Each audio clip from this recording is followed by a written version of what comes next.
Team pick. What's up, guys, and welcome to the 8th Steelseries Cup. This is going to be the finals between Team Malaysia and Genysis. It's a best of 3 to determine who wins. Unfortunately, this is not ticketed, so I have no idea who most of these players are because they're not using their real names. That being said, here on HeflaTV 2, we're going to be bringing you the games. I'm Mike Loris. I'm going to be joined by D Sword for the best of 3. How are you doing, man? Hello there, and yeah, I'm having the same problem as you trying to find out who these players were, but seems like we're gonna have a blind game here. And that's fine. At least we know Ohio. He apparently wears his name really proudly, as all these people probably should. You're on Team Malaysia, you probably want to flaunt that a little bit. Yeah, I'm pretty sure KKK. I had a feeling he was KYXY in the beginning, but now I don't think so anymore. I don't know. Oh well, I guess we'll discover it throughout the game, hopefully, maybe. Yeah, or who knows, maybe they're all stand-ins and we're just being fooled elaborately. But Yeah. yeah, anyway, this is going to determine who wins, and Team Malaysia, the one game I saw of them in this tournament, they just 2-0'd in like 40 minutes total, so hopefully Genysis are going to be putting up a better fight than that. But it is Team Malaysia after all. They are one of the most dominant teams in the Southeast Asian region. It's actually quite insane. Like, they've been doing such amazing performances, and you know, this is just weird how they're still playing in these leagues. I was expecting them to play against Tier 1 teams and whatnot already, but seems like they're having trouble against them. So, interesting team. I really like the players. Just want to see them do a little bit more. Yeah, I mean, they were in what, MPGL. They, I want to say, did decently, but they didn't win, so there's that. They're capable of playing those games versus the top tier players. I think this is probably just for, like, I don't know, exposure, practice, both, random prizes. That's good too. So yeah, it's probably just them wanting to get more practice. And as far as tournaments in Southeast Asia, last I heard they were kind of limited, so maybe they're just taking whatever they can get.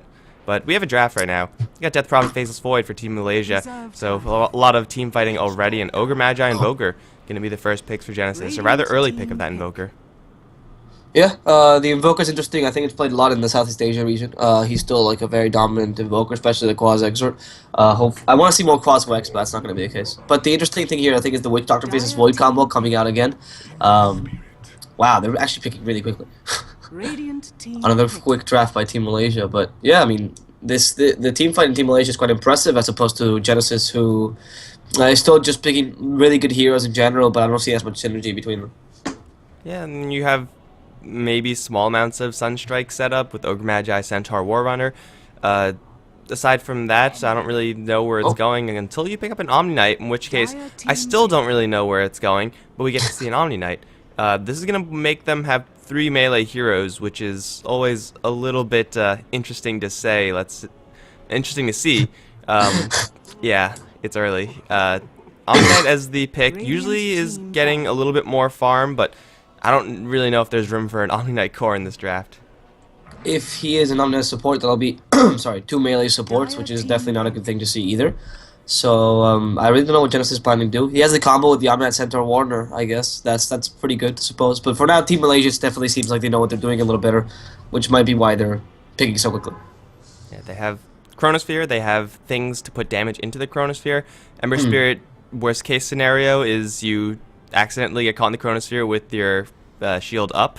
I mean, that's not the worst case scenario, but it's an okay scenario, actually, since all the time you're just going to be sitting there, people are going to be burning, and if you really want to, you could just jump into the Chronosphere and have that effect. So it's certainly a lot of damage coming out from Team Malaysia. It's kind of reliant on the Chronosphere, but honestly, even if they don't land a Chronosphere, it's not the end of the world for them. They just need a support as their last pick with the stun. Someone very simple like Venge would be fine right now. Just having a little bit of lockdown, there's your little bit of lockdown.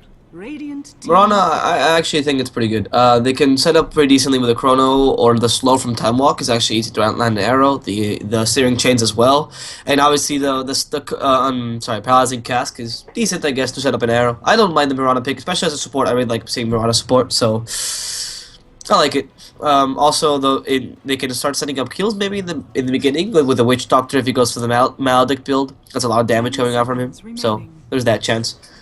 Yeah, I think the Mirana is fine. Maybe not the hero that you really want to have against an Omni Knight, but there are no heroes that you really want to have against an Omni Knight except for, I don't know, Nyx Assassin, burn his mana, or someone who could deal with the spells. Mirana's not really one of those heroes, but as far as early game pressure against so many melee heroes, Mirana's certainly going to be a nice pickup. Melee heroes tend to cluster up a whole lot, and that's good for everyone on Team Malaysia, actually. They could all abuse that fact, so that's the weakness of drafting a lineup like the one that Genysis have. If they pick up another melee hero, then I think they're just completely screwed in this game. So they really need to prioritize some range. Yeah, they need a carry right now. Unless Omni is gonna be Omni carry, which, oh my god, if I see that. So as a carry, I really don't know what a good range carry in this place would be. Perhaps something like a Clinks, for example, like it has a hard time being caught. A Weaver, similar idea. But then again, the Chrono, if the Weaver's caught, the Chrono, he's gonna die for sure. So I think the Clinks would actually be a pretty good pickup for Genysis. Go blink Clinks and whatnot. Prevent cluster up like you just said. What would you pick up? I would consider the Clinks. I would consider the Morphling, kind of because of similar reasons. They're both fairly elusive. They're both fairly quick. Phantom Assassin, also pretty good melee, but as far as her usefulness in lane, doesn't actually act like a melee hero if she doesn't need to with the stifling dagger spam. So this is okay now for Genysis, but still the crowded lanes are going to be a big problem for them. It's still going to be a hero that is going to be able to jump around pretty fluidly, but I don't know, Team Malaysia have answers and on top of answers for the PA. Yeah, but the good thing about, I think what they're centering on is maybe the Omni-Knight bombs, because PA can obviously Phantom Strike Center Warner with his blink. That might be the idea, because that's the only synergy I really see here. I guess the Stifling Dagger is also really good with melee heroes, because it allows you to catch up really easily, so there's that too, but honestly, I don't know what Genysis would really be planning here. I can't really see a clear team strat for them. Yeah, so maybe it's just going to be them trying to set up for some early kills. The burst damage of a Fire Blast Sunstrike into Purify is really high, and Team Malaysia, though they have quite a bit of aggressive capabilities going for them as far as defensive, they're very vulnerable to said burst. Like, they have the Witch Doctor heal, but that's just a heal over time. That's pretty slow. So if you're getting burst down like that, then it's certainly possible for Genysis to take really short, really explosive fights and then just be happy with that. But we're in the game, and well, we'll try to go over the players, or as best as we can. It's going to be on the Genysis side, Vexus playing the Ogre Magi, AAA, on the Omni Knight. 343 is going to be playing the Phantom Assassin with Nana on the Invoker, and Andy's on the Centaur Warrunner. Still have no idea who these guys are, but yeah, who cares? They're going to go on the Faceless Void from level 1. They're going to throw Stifling Dagger, Ignite, Time Walk available, but he's not going to level it. And as for Team Malaysia's side, we're going to have Ohio, the only player I know here, playing the Faceless Void in the offlane position. Mid, we're going to have A8729, and the two supports of this team will be ET playing the Mirana, and Bay Max will be playing that Witch Doctor. Finally, the carry will be KKKKK with that Ember Spirit. So probably just easier to call them by their hero names. Yeah, I'm not going to really refer to them. Yeah, I don't really know who's who. I have a feeling Baymax, KYXY maybe, but that's just me. Let's just forget about that during this game. Apologize to any viewers like, no, that's clearly blah blah blah. Yeah, like, it's probably better for us to not take the risk and just stay safe. Like, it's fine calling them not their names, but calling them the wrong names is probably less fine and more bad. But either way, looking at the lanes, it is going to be a Death Prophet going up against the Invoker. One of the ways that Genysis could have salvaged these lanes being so melee heavy was to put a melee hero versus the Death Prophet. Clearly that's not going to be the case, and also no matter who they put up against the Death Prophet probably won't have a good time. PA probably the best time, but still you really want to have her to have protected farm, and with the Trident they have right now in the bottom lane with only Ohio to go up against, the PA is going to be pretty much guaranteed a good time in lane. Yeah, I mean the only issue I can see is that if the supports rotate perhaps with a Mirana and a Witch Doctor, it could turn into a kill. Like the time walk slow is actually quite considerable and whatnot, and Ohio is not having the worst of times there. But I don't know. It really requires. I would think if I was Team Malaysia, I would definitely rotate the supports, try to get a kill early. The Void is kind of useless, but you know, with the Mirana and the Witch Doctor's possibility. But yeah, with the Omni Knight, that's gonna also be kind of hard, to be honest. Well, they're not going to rotate to the bottom lane to get a kill. They're going to rotate the Mirana in order to try to snipe a courier.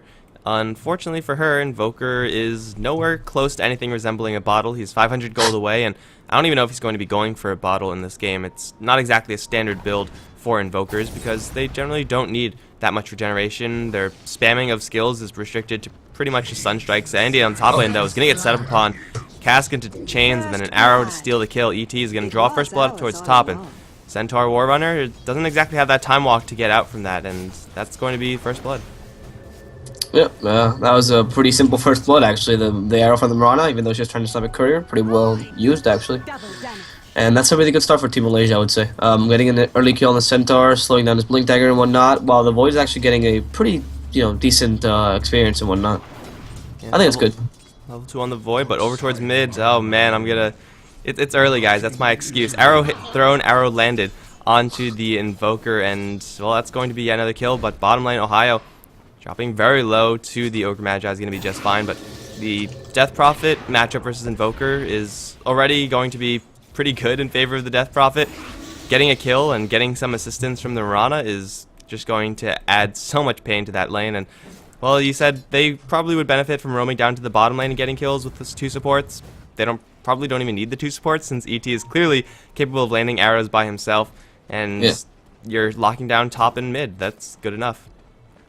I mean, the mid, I think, is really clear because the Death Prophet is going to be able to snowball much earlier, and this Invoker is going to be quite shut down, especially with the Quas Exort. You kind of need him to be early on levels and whatnot, and having a considerable amount of farm. Maybe he wants to go for Midas, but if he gets constantly killed like this, I don't think that's going to be a possibility for him.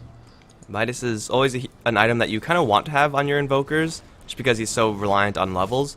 But in this game, if you go for Midas, you might just be punished by it, just because at the end of the day, though it is an Invoker with Midas, he's probably one of the best heroes with the item. It's still a Midas, and it still is going to slow you down from anything else that hits a little bit harder. And, well, if Team Malaysia keep this up, then they're going to be just fine. They're going to keep roaming around with the Mirana, throw an arrow, which is going to be perfectly spotted, and will be forced out. Yeah, that Centaur is done with the Mirana. He doesn't want any more arrows. Just chasing him away. Doesn't even care. But yeah, this Mirana has been doing a really good job, actually. The support, I mean, honestly, I agree with you in the beginning. The idea that a simple support like Venge, for example, would have been easier. It's just a reliable stun. But the Mirana is doing such a good job. Like, it's proving to be really useful. High risk, high reward, or I guess not that high risk, but more risk, more reward. For the Mirana arrow, if you land it and it's 3 or 4 seconds, most of the time you're going to be getting a kill, or at the very least you're going to be getting a kill opportunity. But it's 0-2 in favor of Team Malaysia right now. Bottom lane Ohio is going to be pushed back a little bit, but this Void level 3 is doing just fine. Not the most gold, but I don't think you could expect him to get that much gold. Centaur is caught up after his death, and he's not doing too terribly either. But you see rotation. It's going to be the Ember Spirit to leave the lane first. He's going to pop the shield, try to look for chains onto someone. It's going to be 343 if anyone, but he's going to jump out alive. He didn't throw many spells, so I guess that's fine. It's over towards mid, where instead Nana is going to be under quite a bit of pressure. He should be fine with the Quas runes going. ET's arrow probably ended up missing, and the Invoker playing things very, very close. Got to watch out for random Crypt Swarms, and he's going to be just fine, but still he's not having the best of times. Fortunately, Genysis, they force out a TP for Malaysia, or they get a TP out from Team Malaysia, and they don't actually lose anyone. Yeah, that's a good point. To be honest, though, the issue with the Invoker... Oh, wait, actually, they're going to go on Mirana now. I think they saw her. AA has no Degen Aura, though, right now. They have a Fire Blast ready, and Mirana is going to be hit with the Ignite. And hit a couple times with that club, but... Oh, the Sunstrike actually coming out, but missing completely. Wow, that's actually not a good Sunstrike. But yeah. I mean, Sunstrike wouldn't have gotten the kill anyway, so we're just going to... We're just going to call that all fine, all square down on the bottom river. Top lane Centaur ended up getting killed again while I was watching that chase on Mirana. So, of course, the camera work is just really terrible right now. But it's at any rate, Ember Spirit getting his second assist kill with the Witch Doctor being 101 right now. Level 5 on the hero already. Hasn't really left the lane. Has been just 100% pulling and stacking and stuff like that. And that's fine. Level 6 with Death Ward, the sooner you get it, the more hurt it's going to deploy. And if he gets it, man, level 7, or minute 7, which seems like a possibility, then that thing is going to hurt. Even if you don't have any lockdown for it, just dropping it for a couple of attacks is a lot more damage than your right-clicking is going to do. Yeah, that's very true. I mean, it's that possibility to early snowball that is really gonna give them the early lead, and being if they can capitalize on that ability, then I mean, I think the game it can be sealed really quickly, actually, especially with a void. Just Void is going to have his ultimate set about the oh, same time as Witch Void's Doctor. actually in trouble right now, fighting the PA. Manages to TP away in the last second. PA gets no lucky crits there. Kind of unfortunate. Yeah, clearly 343 has to practice the hero more, get more crits. Easy game. Actually, that was really bad because he got 2 backtracks and no crits, and that's why the Void survived. And that's just, I mean, you must be like really mad when that happens. It just hurts your morale. Yeah, but that's what happens when you practice hero. You get really good at it, and you are able to manipulate the RNG. We saw an Ogre Magi yesterday that had like 70% multicast rate at level 6. It was insane. But that aside, it looks like Genysis, they're looking to go for the mid lane. They're trying to defend their top lane at the same time. I don't know if they're going to be successful in doing either. Top lane's taking very, very low amounts of damage just because these heroes are not pushers by any stretch. It's over towards bottom lane where Ohio is going to have his blood splattered all over the floor. Really has to watch out for this PA. He does have a time walk. He's going to use said spell to dodge a Sunstrike. But 343 is pretty much able to handle the Void alone at this point. And they need support there if the Void is going to stick in the lane anymore. It's going to be the Mirana. Does the Void have Chrono? No, not quite yet. Very close to it, but if he gets a little bit too close for a little bit too often, he's going to be going down. They have Chronosphere now, though, and 343 is being stalked. Oh, this is very dangerous. This and top lane, I'm pretty sure I'm going to miss whatever is going to happen. Okay. No, actually, bottom lane is fine. Bottom, they decided not to go for the Chrono in the end. I think they're waiting for the PA to push, but PA knows something is up. And then top, now they're going on Andy. Andy in trouble. They're using every nuke on him, and he's been purified now. And he's going to regain some of the health repelled as well, but he's going to go down regardless to the Exorcism and the Witch Doctor damage. Now, the Death Prophet wants to kill the Omni Knight, but it's not going to be the case. If the Omni Knight can run away, those spirits are still chasing him, and that's a dead Omni Knight as well, thanks to the spirits and that last Sleight of Fist. That's 2-0. Really good for Team Malaysia. Might even be 3 because 343 down towards the bottom lane is going to take a cast to the face. Won't bounce a single time, however, Death Ward's still being held. So 343 is going to be fine, but regardless, Team Malaysia rotate up with the Death Prophet, clean up a couple of kills with that Exorcism, and then use the rest of it to take a tower, which is pretty sweet for them. A lot of extra gold, not like they actually needed it. They are also looking to potentially dive the bottom lane. Arrow's going to be thrown and will miss from ET, unfortunately enough. Now the turnaround crit, and that's going to drop the Mirana down very, very low. Has Baymax around to support her, and I think that could have been enough with a Cask and Death Ward, but regardless, 5-0 now in favor of Team Malaysia. And what's going well for Genysis? I guess the fact that their Invoker is more or less untouched. He's going to go for that Hand of Midas, and PA's farming pretty well on top of that. So Genysis, they're doing okay in that regard, but they have to worry a little bit about their map control, just because Death Prophet is approaching that level 11, and once that happens, their tower is going to be dropping so fast. I think the issue here is that the fact that, yeah, they've regained some farm, but they've regained some farm by doing evasive maneuvers, and that's not what Death Prophet, you can't play like that against a Death Prophet, because if you're out in lane, he's going to use his ultimate and destroy the tower, like decimate it. It takes him a couple seconds, so it's that issue which you are sacrificing map control for farm, but I think it's the only thing that Genysis can do right now to be able to, stay in the game. Yeah, and we'll see if it's possible for that to happen. Overbot? No, not enough crits on Phantom Assassin. Maybe we'll see that Phantom Strike Purify combo. That's certainly capable of bursting down a Faceless Void, just completely surprising him, assuming he doesn't have a backtrack or doesn't have time to pop stick charges, because it is a lot of damage. It's only level 4 Omni Knight though, so even though Purification is pure damage, it's not that much pure damage right now, and Ohio should be able to withstand most of that, especially if he has support incoming. It looks like he might. Yeah, we have a line being drawn for the bottom lane. Ohio has a Chronosphere, there's a Death Ward as well. Whoever gets caught in that combo is pretty much dead. If you're relying on the Omni Knight, it's interesting that you have him at such low levels instead of, farming the jungle or something of the sort. Like the Ogre Magi, and the Omni Knight have just been babysitting their cores constantly. And that's the issue with running these kind of melee supports. They have a hard time. Like when you babysit, you have to stay near the lane, but you can't get the XP and whatnot. And they're actually gonna go on illusion. That was quite a mistake. Yeah, but yeah, it's not a terribly huge deal. I don't think it was gonna surprise Genysis anyway. So smoke blown, but who cares? They're gonna go for this tower anyway. Not quite a level 11 Death Prophet ultimate, but might be enough to take it down regardless. In the meantime, Nana gonna pop the double Forge Spirits, gonna try to take a tower of his own, but that's probably not gonna happen either. Top lane is gonna be the Ogre to get way too close to the Ember Spirit. Chains are going to land, 1 Spirit, 2 Spirits to jump back in and out. Still the Flame Guard is burning, that might kill off the Ogre, and it will. Now gonna go for Andy maybe, doing a lot of damage with that guard. Has another Chains in 2 seconds, going to try to just kite out for the Centaur, is gonna jump off to the right for some reason. Sure, why not? In the meantime, mid lane, they're going to jump right in. Chronosphere onto Nana. Death Ward as well. Also caught 343. The Invoker's going to die. The Phantom Assassin's barely going to blink out of there. Purify helping out a little bit in that Phantom Assassin's escape, but Centaur barely gets to limp away. Phantom Assassin dodges death as well, but at the end of the day, it's still 2 kills going for Team Malaysia, and they have not lost a single thing. Honestly, nothing really is going poorly for them right now. Yeah.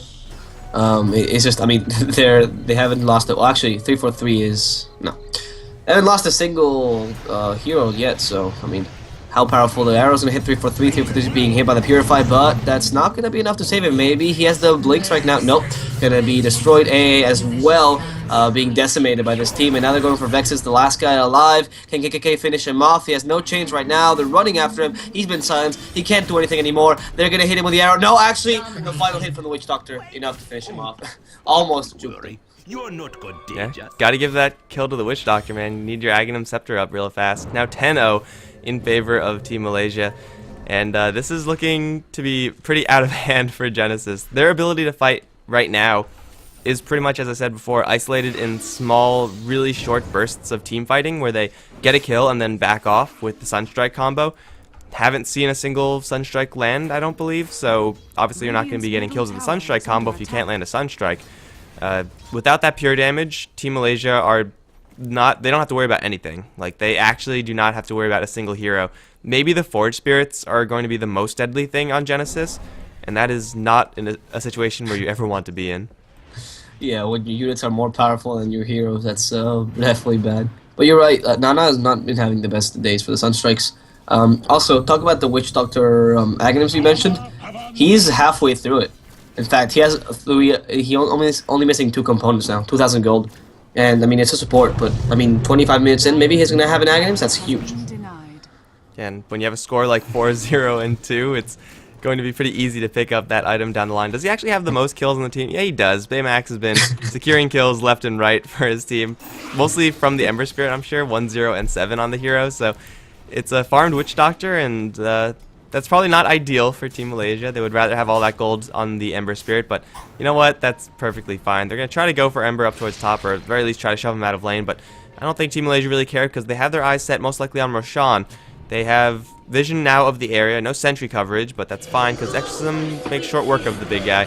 And with an arrow to keep everything safe, with a Mask of Madness on Faceless Void, with actually everyone here, they will tear this guy to shreds. And Genysis, they can scout this out with Sunstrike, but even if they know that this is happening, there's nothing they can do about it. Yeah, because the Chrono can just easily turn the fight around, so I wouldn't fight if I was Genysis. The Aegis is not going to be that important. Oh, why Death Prophet? Yeah. Whatever.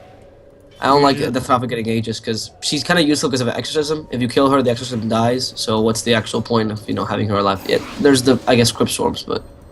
Yeah, Ember Spirit or Void. Probably the Ember is going to be the hero you want to have with a double life, just because if he does get locked down once, it's very possible for him to die, being an inherently squishy hero, and then he'll pop right back up and have all his skills, and all those skills do quite a bit. So yeah. I would like to see that, but they are far enough ahead so that they could probably just do whatever they want for a little while. They're going to try to set up for bottom, try to set up for mid. Blinken from 343 gets chained to the floor.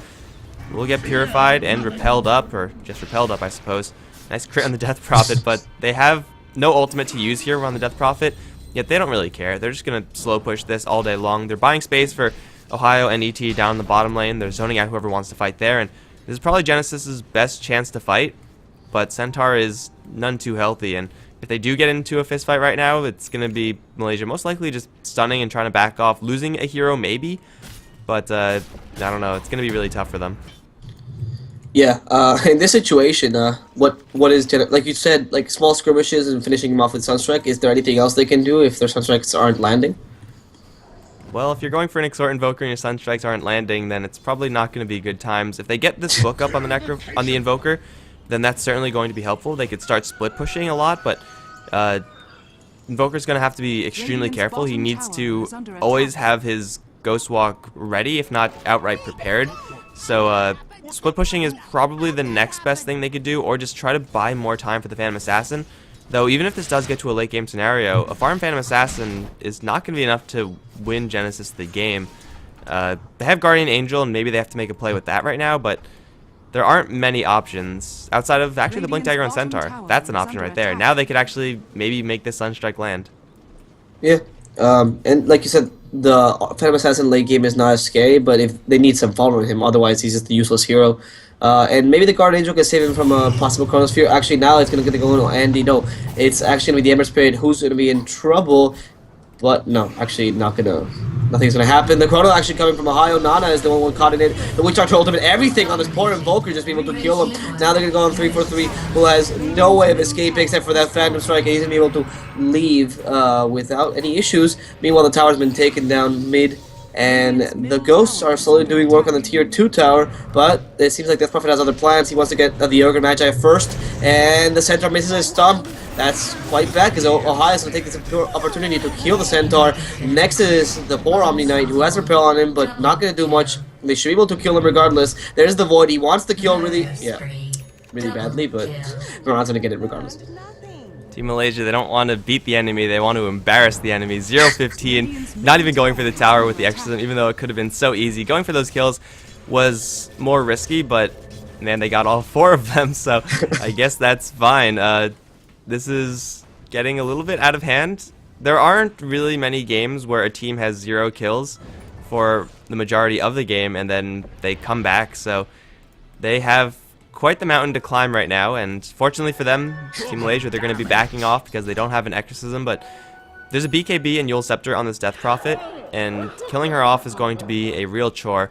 Ember Spirit, he doesn't quite yet have his Battle Theory, mostly because Baymax has been stealing all his kills, but the Witch Doctor is approaching that Aghanim Scepter in a hurry, and there are quite a few big items coming up from Team Malaysia, even a Midas on Mirana, another hero that could benefit very heavily from the extra levels and the extra gold, so it's getting problematic for Genysis. They also had to use the Stampede there to purely disengage, and they were already safe, so that was another skill that wasn't used, so you know, who knows, maybe the next fight is going to be slightly better since they still have GA and Stampede, but they're going to try to get the jump onto Ohio. They're going to sentry him, they see him perfectly, there's the Sunstrike. No, Hoof Stomp was cancelled by a silence. Now the turnaround, first hit bash as it always is on the Omnite, that's going to lead to his death. Now KK going to jump forward, Ohio, no Chronosphere for another 7. They're going to use Stampede, but they are actually stampeding into a corner right now. That's not where you want to go because there's nowhere else to go. Nana's going to get hit with the cast because Vexus gets tagged with an arrow. Death Ward in the trees so it can hit both heroes, and both heroes are going to fall. Oh man, this is a dirty game, man. Jesus, the question right now is when is the GG coming out, to be honest. It's just, this is full-on domination, 0-18. I don't know how you come back from this. Against a Void and Ember Spirit, which have amazing late game, and all you have is an Invoker and a Phantom Assassin, maybe with the help of the Omni Knight? I don't know. It's really scary. Also, the Witch Doctor already has Aghanims because he's the most farmed Witch Doctor ever. And I don't know how you come back from this. I think I have actually seen a game with a 12-minute Aghanims Witch Doctor. I think I remember that. I might be crazy, it might be a different hero, like a different support hero, like an AA or something, but I feel like I did see this before. Was it Witch Doctor carry, or was it Witch Doctor support? It might have been farming. It might have been mid-farming or something like that, which I guess is not the same, but yeah, I don't know. I'm just trying to think of how farmed can a Witch Doctor possibly be. Slightly more farmed, but not much more. Man, Witch Doctor core is legit. I ran it once in a pub, destroyed everyone. This is amazing. That Aghanim is probably one of the best upgrades in the game, together with maybe AAs. It's just so good. I think I saw Vigos run that once. He got absolutely crushed. It wasn't even close. They're going to jump forward for the Death Prophet. Yule Scepter going to buy her some space. Then a Silence to disengage. PA doing some pretty serious damage, as PAs usually do, but up against this much health from the Death Prophet, this much survivability, you need a little bit more help than that. Sunstrike wouldn't have been enough either. They needed Centaur there. I don't think we've seen a Blink Hoof Stomp from Andy yet. Because he keeps taking silence whenever he does the Hoof Stomp. Like, it's really good how well the Death Prophet's playing, just silencing every time. Looks like Genysis, they're going to try to take a tower. 343, repelled up, ready to go. But it's only level 1 repel, so just like that, the repel is gone. And she really needs any sort of survivability she can get. it's going to be the Death Prophet to clear out the entire creep wave, and KKK is going to be clearing everything out as well. There's a gem on the Mirana, and Genysis should know about this at this point because they're constantly losing sentries without seeing anything on their observers. So clean defense from Team Malaysia, and they have an ultimate on Death Prophet up in 40. Maybe they're going to be smarter to back off and just wait for that 40, but they could also just go for it. Why not? They need to wait. Like, they have a Chrono and a Witch Doctor ultimate. They can just go in. They have every other ultimate but the Death Prophet. Yeah, and you don't even need your Death Prophet ultimate. And there shouldn't be a game where you don't have your Death Prophet ultimate and you're like, okay, let's go, we're fine. That just shouldn't be the stage of the game ever. I mean, the Death Prophet is 21 minutes in. He has a Mystic staff. Like, it's to the point. Is that the Genysis maybe a Shiva's? Like, either one. It doesn't really matter. And the Void's buying Diffusal. Void is actually not the worst hero with Diffusal. It gives him quite a bit of agility, and of course, up against an Omni Knight, you want to have someone with that. Oh yeah, but it's an orb effect, right? So how does it work with the Mass Commanders? Oh right. Who That's what I cares? mean. It's not for the mana burn. Like, you only It's get the it for the agility purge. bonus. I'm pretty Yeah. sure the way it works is that like whichever item you pick up first is the effect that you get. Yeah, exactly. He will only get one or the other, I think. They're going to jump forward for the Death Prophet, throwing himself up into the air. 343, not taking any damage from the Exorcism. Is not going to get silenced either because of the Repel. Now the Moonlight Shadow. They are still going to be chilling and just fine. Battle Fury on the Ember Spirit being delivered, plus that Diffusal Blade. Gonna have to see what Ohio actually is going to be hitting, because I'm actually curious how this works. He has Mask of Madness, then picked up Diffusal Blade. He can juggle it around, if just drop an item or whatever and fix that, but yeah, I'm pretty sure he'll get Lifesteal now.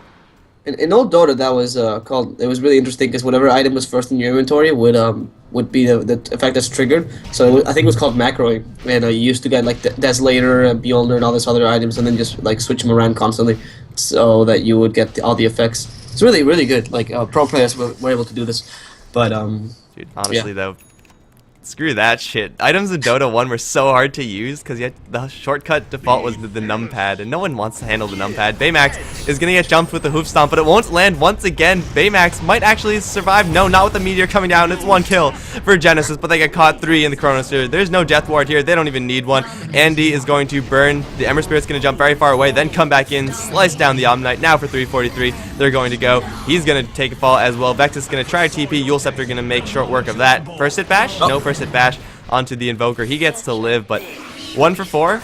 That's pretty good. It's okay. considering how the match has been going until now, I think that's the best Genysis can do. Yeah, and I'm not going to show the gold graph, an experience graph, because this is not a rated R stream. I mean, an occasional cursing, but yeah, I don't want to expose the people to that sort of disgusting advantage. It won't be humane of me. I'm just saying, it's 122. There's only 2 more kills Genysis has to get, and then we have the perfect number. The dream. Yeah. Dream was already had in the other game. HeflaTV 1 is on right now, and BBC got 322 for a little while. The game didn't end. I have yet to see a game end with a 322. This may be the day, guys. If this happens, please Team Malaysia, make this happen. Just like lose 2 guys and let them GG. That would be beautiful. But the odds of Team Malaysia not getting any more kills is just so low. Yeah, it's true. Statistically speaking, considering the kills they've almost gotten a kill per minute. If you look at it, that's insane.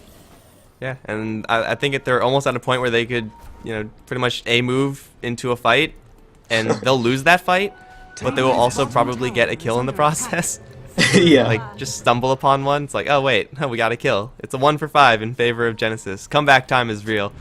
But that's, you don't want to A move into the enemy. Not a good idea.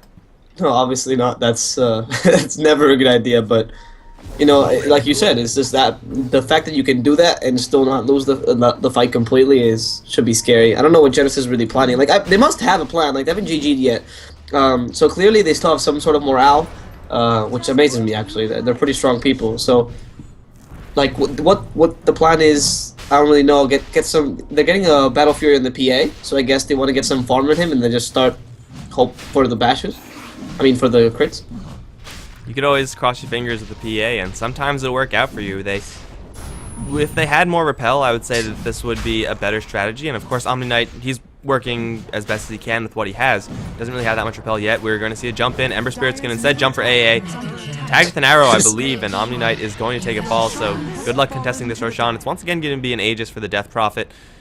Sure, why not? Who cares? No response from Genysis whatsoever, except for losing the Omni Knight. Again, we have yet to see a Hoof Stomp combination from the Centaur Warrunner. A blink on the Ember Spirit, a blink on the Marana. I don't know. I don't know to what extent these items are like serious. Blink on Marana is actually not the worst. Blink on Ember Spirit is pretty bad. That's what I was saying. Like the blink on Ember Spirit, considering the amount of mobility he has, is it really necessary? Sometimes you gotta just blink into chains. It'll surprise Genysis, and sometimes the element of surprise will win you a fight. I think they might be trying weird weird item builds to see what happens. Just kind of wondering.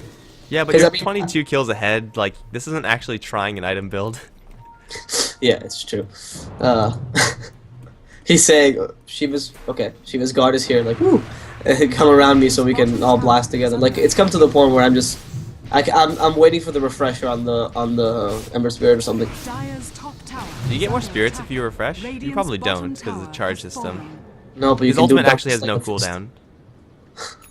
So, yeah. Bad item, guys. Maybe you just want that mana regen. Probably your Perseverance will be better served in a different Perseverance item. They're going to blink forward, and they're going to catch the Invoker. The element of surprise is real. Arrow is going to fly, won't connect out to anyone. That won't be enough to kill off Nana, but it'll be enough to scare him. There's the time walk in. Chronosphere onto 2. There is a Guardian Angel here, only affecting 343, however. The Invoker's going to die, immediately buys back into this game, but there's no damage being dealt to the Team Malaysia heroes. Vexus is going to throw him there, will land into a pile of enemies, and will be going down. There's the GG. They're going to get cleaned up, dive the fountain, because why the hell not? Or not. Back off and finish the game, but 28-1 with 28 minutes on the clock. That is kill per minute. That's quite perfect, actually. Nice little touch on the end. I liked it. It was all planned, guys, and well, this is a best of 3, so it's going to be another game where Team Malaysia and Genysis are going to be going up against each other. I hope that Genysis are going to pull themselves together and have a better showing, but I don't know, this was pretty convincing. Either way, guys, I'm Mike Loris, been joined by D Sword. We'll be right back for game number 2.